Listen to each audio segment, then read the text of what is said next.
All right, one of the things I want to talk about real quick is the importance of understanding force output because it should influence the way you do what you do depending on why the fuck you're doing it in the first place. Now, when you do an exercise, the amount of weight you choose to lift is either going to be classified as heavy or light relative to how much you can lift. Now, it could be light or moderate, call it whatever you want. When you lift a heavy weight, you don't have a choice. It's going to move slow no matter how much acceleration you impart onto the resistance.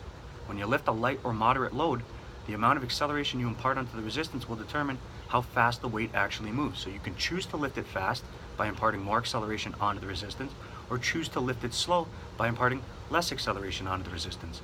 Now you can achieve maximum muscle activation by either lifting heavy, by lifting fast, by keeping the muscles under constant tension, or by taking your sets to failure.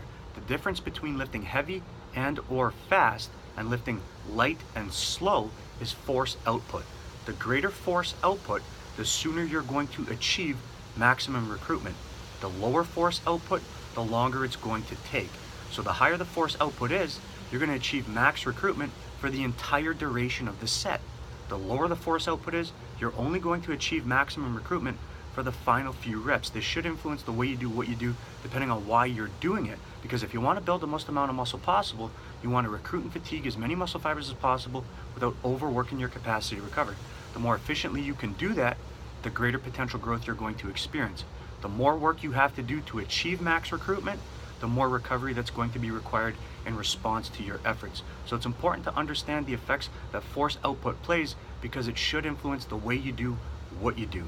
If you like the information, share it, click the fucking button at the bottom of the screen you're looking at, subscribe to the channel, support me, and I'm gonna keep on bringing it.